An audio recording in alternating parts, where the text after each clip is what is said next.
एक नीर क्षीर विवेक का सामर्थ्य है, समस्याओं की जड़ों को समझने का सामर्थ्य है।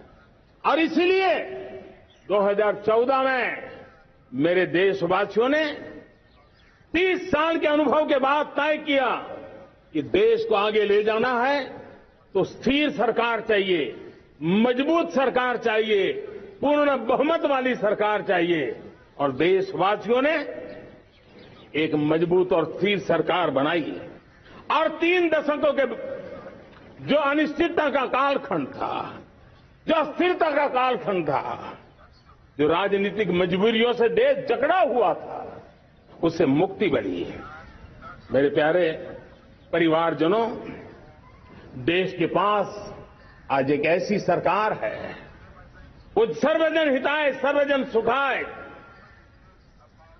देश के संतुलित विकास के लिए समय का पल पल और जनता की पाई पाई, जनता की भलाई के लिए लगा रही है। और मेरी सरकार, मेरे देशवासियों का मन एक बात से जुड़ा हुआ है।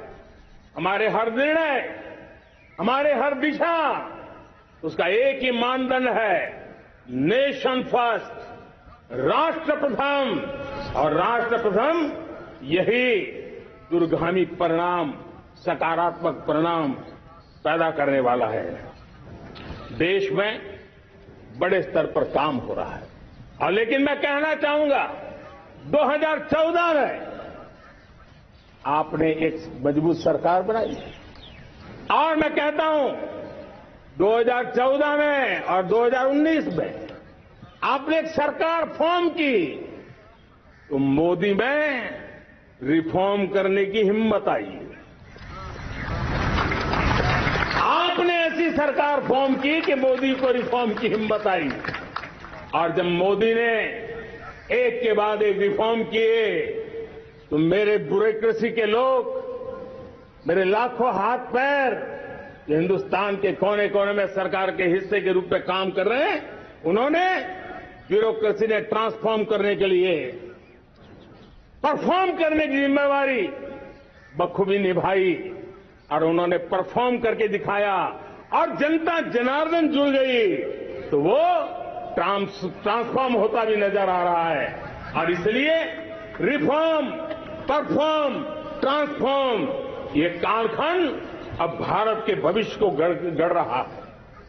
और हमारी सोच देश की उस ताकतों को बढ़ावा देने पर है जो आने वाले 1000 साल की नींव को मजबूत करने वाले।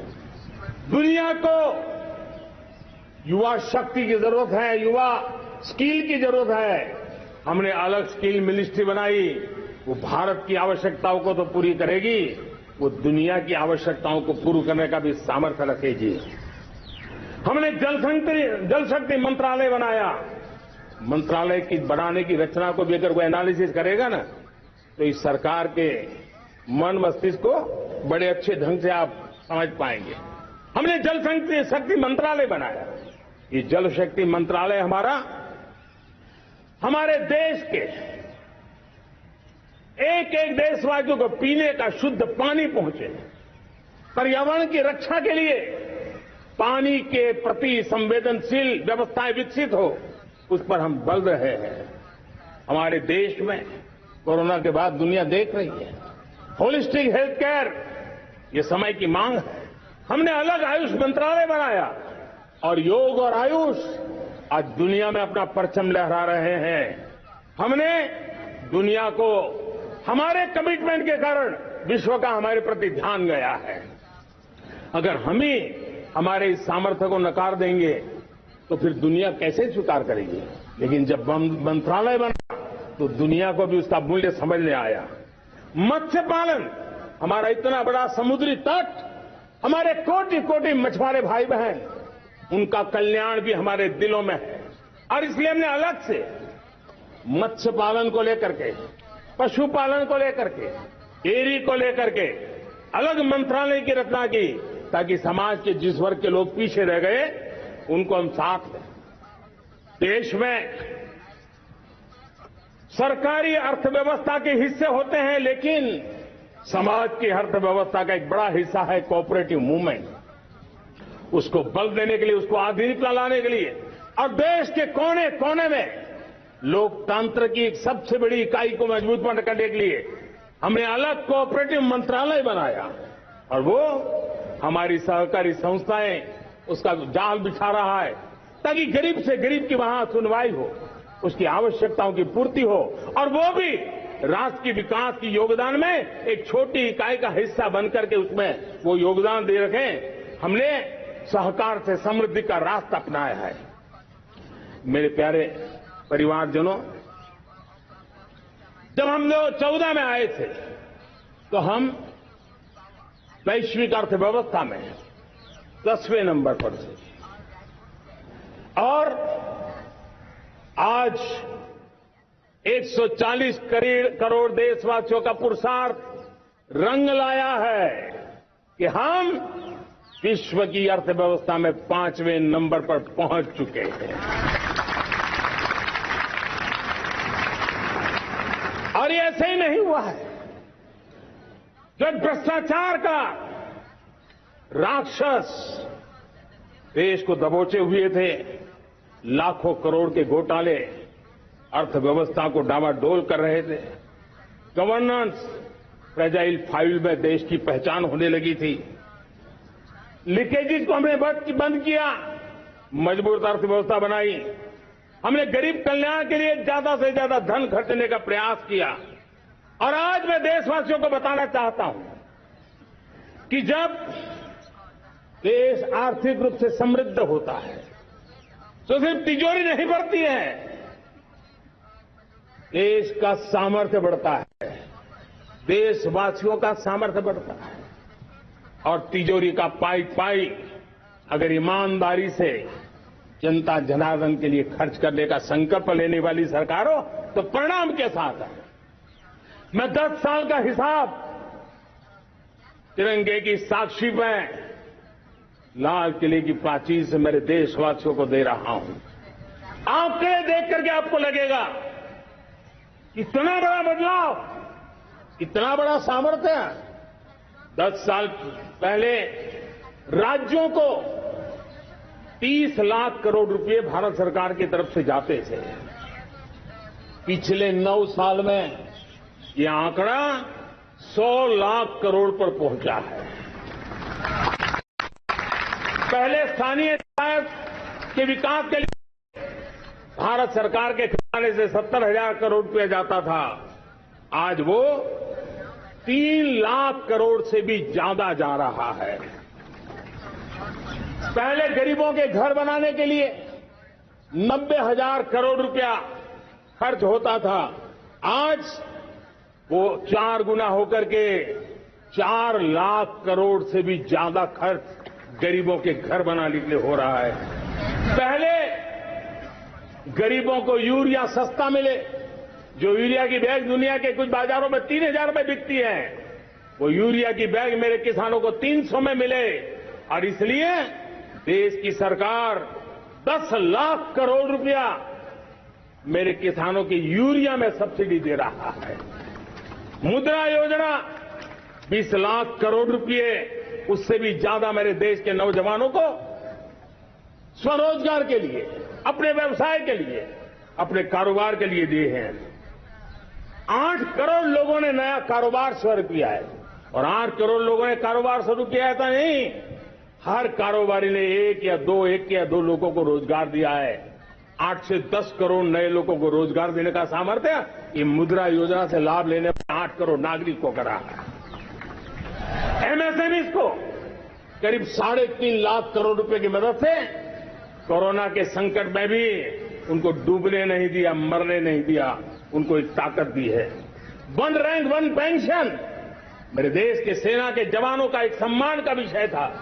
70,000 करोड़ रुपया भारत की तिजोरी से आज पहुंचा है, मेरे निवृत्त सेना के नायकों के जेब में, उनके परिवार में पहुंचा है। सभी कैटेगरी में, मैंने तो कुछ ही गिनाए, मैं ज्यादा समय लेना नहीं चाहता। हर कैटेगरी में पहले की तुलना में अनेक गुना धन देश के विकास के लिए, कोने कोने में रोजगार पैदा करने के लिए पाई पाई का उपयोग भारत का भाग्य बदलने के लिए हो, और इसलिए हमने काम किया है। और मेरे प्यारे प्रियजनों, इतना ही नहीं, हमने इन सारे प्रयासों का परिणाम है कि आज 5 साल के मेरे कार्यकाल में 5 साल के कार्यकाल 5 साल में 13.5 करोड़ मेरे गरीब भाई बहन गरीबी की जंजीरों को तोड़ करके नियो मिडिल क्लास के रूप में बाहर आए हैं। जीवन का इससे बड़ा कोई संतोष नहीं होता। मेरे प्यारे प्रिय परिवारजनों, और जब 13.5 करोड़ लोग गरीबी की इस मुसीबतों से बाहर निकलते हैं, तो कैसी कैसी योजनाएं उनको मदद दी है। उनको आवास योजना का लाभ मिलना, पीएम स्वनिधि से 50,000 करोड़ रुपया रेहड़ी पटरी वालों तक पहुंचाया है। आने वाले दिनों में आने वाली विश्वकर्मा जयंती पर एक कार्यक्रम हम लागू करेंगे। इस विश्वकर्मा जयंती पर हम करीब 13-15 हजार करोड़ रुपया से जो परंपरागत कौशल्य से रहने वाले लोग, जो औजार से और अपने हाथ से काम करने वाला वर्ग है, ज्यादातर ओबीसी समुदाय से, हमारे सुथार हो, हमारे सोनार हो, हमारे राजमिस्त्री हो, हमारे कपड़े धोने वाले काम करने वाले लोग हो, हमारे बाल काटने वाले भाई बहन परिवार हो, ऐसे लोगों को एक नई ताकत देने के लिए हम आने वाले महीने में विश्वकर्मा जयंती पर विश्वकर्मा योजना लॉन्च करेंगे और करीब 13-15 हजार करोड़ से उसका प्रारंभ करेंगे। हमने पीएम किसान सम्मान निधि में 2.5 लाख करोड़ रुपया सीधा मेरे देश के किसानों के खाते में जमा किया है। हमने जल जीवन मिशन हर घर में शुद्ध पानी पहुंचे 2 लाख करोड़ रुपया खर्च किया है। हमने आयुष्मान भारत योजना, ताकि गरीब को बीमारी के कारण अस्पताल जाने से जो मुसीबत होती थी उसको मुक्ति दिलाना, उसको दवाई मिले, उसका उपचार हो, ऑपरेशन हो, अच्छे से अच्छी हॉस्पिटल में हो। आयुष्मान भारत योजना के तहत 70,000 करोड़ रुपए हमने लगाए हैं। पशुधन, देश ने कोरोना वैक्सीन की बात तो देश को याद है, 40,000 करोड़ रुपए लगाए, वो तो याद है।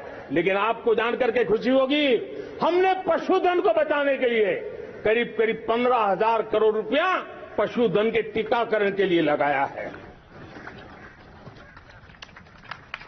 मेरे प्यारे देशवासियों, मेरे प्यारे परिवारजनों, जन औषधि केंद्रों ने देश के सीनियर सिटीजन्स को, देश के मध्यम वर्गीय परिवार को एक नई ताकत दी है। जिस संयुक्त परिवार में अगर किसी को एक डायबिटीज जैसा हो जाए 2-3 हजार रुपया दवाई का बिल स्वाभाविक हो जाता है।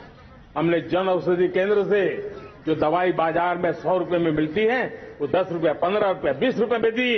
और आज देश में 1000 जन औषधि केंद्रों से मेरे इन बीमारी में जिनको दवाई की जरूरत थी, ऐसे लोगों के करीब 20,000 करोड़ रुपया उनके जेब में बचा है। और ये ज्यादातर मध्यम वर्ग के परिवार के लोग हैं। लेकिन आज उसकी सफलता को देखते हुए मैं देशवासियों को कहना चाहता हूं, जैसे हम एक विश्वकर्मा योजना लेकर के समाज के उस वर्ग को छूने वाले हैं, अब देश में 10,000 जन औषधि केंद्र से हम 25,000 जन औषधि केंद्र का लक्ष्य लेकर के आने वाले दिनों में काम करने वाले हैं। मेरे प्यारे परिवारजनों, जब देश में गरीबी कम होती है तो देश की मध्यम वर्ग की ताकत बहुत बढ़ती है। और अगर दुनिया में, और मैं आपको विश्वास दिलाता हूं, आने वाले 5 साल में मोदी का गारंटी है, देश पहले 3 वैश्विक इकोनॉमी में अपना जगह ले लेगा। ये पक्का जगह ले लेगा। आज जो 13.5 करोड़ गरीबी से बाहर आए हुए लोग हैं, वो एक प्रकार से मध्यम वर्ग की ताकत बन जाते हैं। जब गरीब की खरीद शक्ति बढ़ती है तो मध्यम वर्ग की व्यापार शक्ति बढ़ती है। जब गांव की खरीद शक्ति बढ़ती है तब कस्बे और शहर की आर्थिक व्यवस्था और तेज गति से दौड़ती है। और यही इंटरकनेक्टेड हमारा अर्थचक्र होता है। हम उसको बल लेकर के आगे चलना चाहते हैं। मेरे प्यारे परिवारजनों, शहर के अंदर जो कमजोर लोग रहते हैं, बिना घर को मुसीबत रहती है, मध्यम वर्ग के परिवार अपना खुद का घर का सपना देख रहे हैं, हम उसके लिए भी आने वाले कुछ सालों के लिए एक योजना लेकर के आ रहे हैं। और जिसमें ऐसे मेरे परिवारजन जो शहरों में अपना घर शहरों में रहते हैं, लेकिन किराए के मकान पर रहते हैं, झुग्गी झोपड़ी में रहते हैं, चाल में रहते हैं, अनऑथोराइज कॉलोनीज में रहते हैं, ऐसे मेरे परिवारजन अगर अपना मकान बनाना चाहते हैं तो बैंक से जो लोन मिलेगा उसके ब्याज के अंदर राहत देकर के लाखों रुपयों की मदद करने का हमने निर्णय किया है। मेरे मध्यम वर्ग के परिवार को जब 2 लाख से 7 लाख इनकम टैक्स की सीमा बढ़ जाती है तो सबसे बड़ा लाभ सैलरी क्लास को होता है, मेरे मध्यम वर्ग को होता है। इंटरनेट का डेटा बहुत महंगा था 2014 के पहले, आज दुनिया का सबसे सस्ता इंटरनेट का डेटा का खर्चा हो रहा है। हर परिवार के पैसे बच रहे हैं। मेरे प्यारे परिवारजनों, विश्व कोरोना के बाद अभी तक उभर नहीं पाया है। युद्ध ने फिर एक नई मुसीबत पैदा की। आज दुनिया महंगाई के संकट से जूझ रही है। पूरी दुनिया की अर्थव्यवस्था को महंगाई ने दबोच के रखा है। हम भी दुनिया से जिन सामान की जरूरत होती है लाते हैं, तो हमें सामान तो इंपोर्ट करते हैं। हमारा दुर्भाग्य है कि हमें महंगाई भी इंपोर्ट करनी पड़ती है, क्योंकि पूरी दुनिया को महंगाई ने जकड़ के रखा है। लेकिन मेरे प्यारे परिवारजनों, भारत ने महंगाई को नियंत्रित रखने के लिए भरसक प्रयास किए हैं। पिछले कालखंड की तुलना में हमें कुछ सफलता भी मिली है, लेकिन इतने से संतोष नहीं मान सकते। दुनिया से हमारी चीजें अच्छी है, इतने बात से हम सोच नहीं सकते। मुझे तो मेरे देशवासियों को महंगाई की बोझ कम से कम हो, इस दिशा में और भी कदम उठाने हैं और हम उस कदम को उठा के रहेंगे। मेरा प्रयास निरंतर जारी रहेगा। मेरे प्यारे परिवारजनों, आज देश अनेक क्षमताओं को लेकर के आगे बढ़ रहा है। देश आधुनिकता की तरफ आगे बढ़ने के लिए काम कर रहा है। आज देश रिन्यूएबल एनर्जी पे काम कर रहा है। आज देश ग्रीन हाइड्रोजन पे काम कर रहा है। देश की स्पेस पे क्षमता बढ़ रही है, तो देश की डीप सी मिशन में भी सफलता के साथ आगे चल रहा है। देश में रेल आधुनिक हो रही है, तो वंदे भारत बुलेट ट्रेन भी आज देश के अंदर काम कर रही है। गांव गांव पक्की सड़कें बन रही है, तो इलेक्ट्रिक बसें, मेट्रो की रचना भी आज देश में हो रहे हैं। आज गांव गांव तक इंटरनेट पहुंच रहा है, तो क्वांटम कंप्यूटर के लिए भी देश तय कर रहता है। नैनो यूरिया, नैनो डीएपी, उस पर काम हो रहा है, तो दूसरी तरफ जैविक खेती पर भी हम बल दे रहे हैं। आज किसान उत्पादक संघ एफपीओ का निर्माण हो रहा है, तो हम सेमीकंडक्टर का भी निर्माण करने के लिए चाह रहे हैं। हम दिव्यांग जनों के लिए एक सुगम भारत के निर्माण के लिए काम करते हैं, तो हम पैरालंपिक में भी हिंदुस्तान का तिरंगा झंडा गाड़ने के लिए मेरे दिव्यांग जनों को सामर्थ्यवान बना रहे हैं। हम खिलाड़ियों को स्पेशल ट्रेनिंग दे रहे हैं।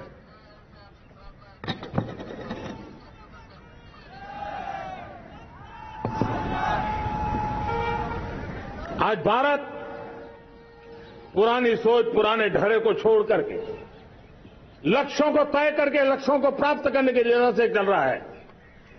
और जब मैं कहता हूं ना कि जिसका शिलान्यास हमारी सरकार करती है, उसका उद्घाटन भी हमारे कालखंड में करते हैं।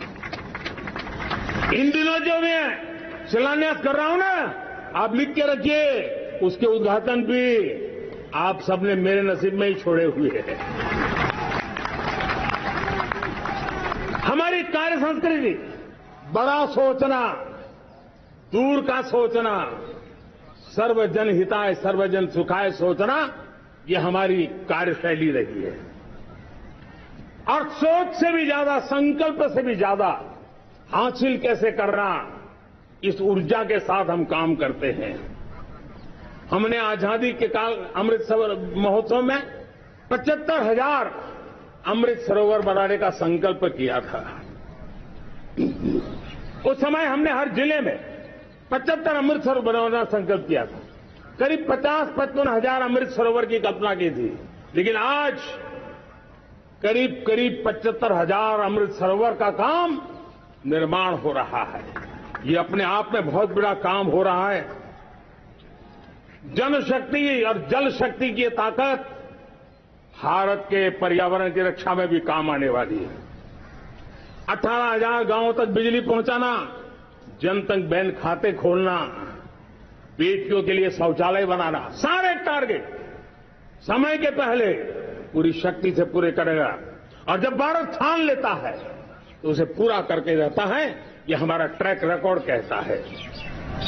200 करोड़ वैक्सीनेशन का काम, दुनिया हमें जब पूछती है 200 करोड़ सुनती है, उनकी आंखें फट जाती है। इतना बड़ा काम ये मेरे देश के आंगनवाड़ी वर्कर, हमारी आशा वर्कर, हमारी हेल्थ वर्कर, उन्होंने करके दिखा। यह मेरे देश का सामर्थ्य है। 5G को रोल आउट किया, दुनिया में सबसे तेज गति से 5G रोल आउट करने वाला मेरा देश है। 700 से अधिक जिलों तक हम पहुंच चुके हैं और अब 6G की भी तैयारी कर रहे हैं। हमने टास्क फोर्स बना दिया है। रिन्यूएबल एनर्जी, हम टारगेट से पहले चले हैं। हमने रिन्यूएबल एनर्जी 2030 का जो टारगेट तय किया था, 21-22 में इसको पूरा कर दिया। हमने इथेनॉल में 20% ब्लेंडिंग की बात कही थी, वो भी हमने समय से 5 साल पहले पूरा कर दिया। हमने $500 बिलियन के एक्सपोर्ट की बात की थी, वो भी समय के पहले $500 बिलियन से ज्यादा कर दिया। हमने तय किया, जो हमारे देश में 25 साल से चर्चा हो रही थी कि देश में नई संसद बने। पार्लियामेंट का कोई सत्र ऐसा नहीं था नई संसद के। ये मोदी है, समय के पहले नई संसद बना करके रख दिया। मेरे प्यारे भाई बहनों, ये काम करने वाली सरकार है, निर्धारित लक्ष्यों को पार करने वाली सरकार है। ये नया भारत है, ये आत्मविश्वास से भरा हुआ भारत है। ये संकल्पों को चरितार्थ करने के लिए जी जान से जुटा हुआ भारत है। और इसलिए ये भारत न रुकता है, ये भारत न थकता है, ये भारत न हांफता है और न ही ये भारत हारता है। और इसलिए मेरे प्यारे परिवारजनों, आर्थिक शक्ति बढ़ी है तो हमारी सामरिक शक्ति को भी एक नई ताकत मिली है। हमारी सीमाएं पहले से अधिक सुरक्षित हुई है और मेरे सीमा पर बैठे हुए मेरे जवान जो देश की सीमाओं की रक्षा कर रहे हैं और मेरे देश की आंतरिक सुरक्षा के संभालने वाले यूनिफॉर्म फोर्सेज, मैं आजादी के इस पावन पर्व पर उनको भी अनेक बधाई देते हुए मेरी बात को आगे बढ़ाता हूं। सेना का अधिकरण हो, हमारी सेना युवा बने, हमारी सेना बैटल के लिए रेडी, युद्ध योग्य बने। इसलिए निरंतर रिफॉर्म का काम आज हमारी सेना में हो रहा है। मेरे प्यारे परिवारजनों, आए दिन हम लोग सुना करते थे, यहां बम धमाका हुआ, वहां बम धमाका हुआ। हर जगह पे लिखा हुआ रहता था कि इस बैग को मत छूना, अनाउंसमेंट होते रहते थे। आज देश सुरक्षा की अनुभूति कर रहा है और जब सुरक्षा होती है, शांति होती है, तो प्रगति के नए अनुमान हम पूरे कर सकते हैं। उसको लिए सीरियल बम धमाके का जमाना बीती हुई बात हो गई है। निर्दोषों के जो मौत होते थे वो बीते हुए कल की बात हो गई है। आज देश में आतंकी हमलों में भारी कमी आई है। नक्सल प्रभावित क्षेत्रों में भी बहुत बड़ा बदलाव आया है, बहुत बड़ा परिवर्तन का एक वातावरण बना है। मेरे प्यारे परिवारजनों, प्रगति की हर चीज में, लेकिन जब 2047 हम एक विकसित भारत का सपना लेकर के चल रहे हैं तब, और वो सपना नहीं 140 करोड़ देशवासियों का संकल्प है, और उस संकल्प को सिद्ध करने के लिए परिश्रम की पराकाष्ठा भी है। और उसकी सबसे बड़ी ताकत होती है वो राष्ट्रीय चरित्र होता है। दुनिया में जिन जिन देशों ने प्रगति की है, दुनिया में जो जो देश संकटों को वो पार करके निकले हैं, उसमें हर चीज के साथ साथ एक महत्वपूर्ण कैटलिक एजेंट रहा है, वो राष्ट्रीय चरित्र रहा है। और हमें राष्ट्रीय चरित्र के लिए और बल देते हुए हमें आगे बढ़ना होगा। हमारा देश, हमारा राष्ट्रीय चरित्र ओजस्वी हो, तेजस्वी हो, पुरुषार्थी हो, पराक्रमी हो, प्रखर हो, ये हम सबका सामूहिक दायित्व है। और आने वाले 25 साल हम एक ही मंत्र को लेकर चले कि हमारे राष्ट्रीय चरित्र के सिरमौर होना चाहिए एकता का संदेश, भारत की एकता को जीना, भारत की एकता को आंच आए, न ऐसी मेरी भाषा होगी, न ऐसा मेरा कोई काम होगा। हर पल देश को जोड़ने का प्रयास मेरी तरफ से भी होता रहेगा। भारत की एकता हमें सामर्थ्य देती है। उत्तर हो, दक्षिण हो, पूर्व हो, पश्चिम हो, गांव हो, शहर हो, पुरुष हो, नारी हो, हम सबने एकता के भाव के साथ और विविधता भरे देश में एकता का सामर्थ्य होता है। और दूसरी महत्व की बात मैं देख रहा हूं, अगर 2047 में हमें हमारे देश को विकसित भारत के रूप में देखना है तो हमें श्रेष्ठ भारत के मंत्र को जीना होगा, हमें चरितार्थ करना होगा। अब हमारे प्रोडक्शन में, मैंने 2014 में कहा था जीरो डिफेक्ट, जीरो इफेक्ट। दुनिया के किसी भी टेबल पर मेक इन इंडिया चीज हो तो दुनिया को विश्वास होना चाहिए, इससे बेहतर दुनिया में कुछ नहीं हो सकता है। ये अल्टीमेट होगा। हमारी हर चीज, हमारी सर्विसेज होगी, श्रेष्ठ होगी। हमारे शब्द की ताकत होगी तो श्रेष्ठ होगी, हमारी संस्थाएं होगी तो श्रेष्ठ होगी, हमारी निर्णय प्रक्रियाएं होगी तो श्रेष्ठ होगी। ये श्रेष्ठता का भाव लेकर के हमें चलना होगा। तीसरी बात है, देश में आगे बढ़ाने के लिए एक अतिरिक्त शक्ति का सामर्थ्य भारत को आगे ले जाने वाला है, और वो है विमेन लेड डेवलपमेंट। आज भारत गर्व से कह सकता है कि दुनिया में नागरिक उड्डयन में अगर किसी एक देश में सबसे ज्यादा विमेन पायलट है तो मेरे देश में है। आज चंद्रयान की गति हो, मून मिशन की बात हो, मेरी विमेन साइंटिस्ट उसका नेतृत्व कर रहे हैं। आज विमेन सेल्फ हेल्प ग्रुप हो, मेरी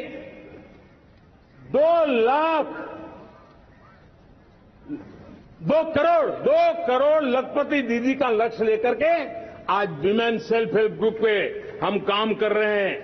हम हमारी नारी शक्ति के सामर्थ्य को बढ़ावा देते हुए विमेन लेड डेवलपमेंट के, और जब G20 में मैंने विमेन लेड डेवलपमेंट के विषय को आगे बढ़ाया है तो पूरा G20 समूह इसके महत्व को स्वीकार कर रहा है, और उसके महत्व को स्वीकार कर करके वो उसको बहुत बल दे रहे हैं।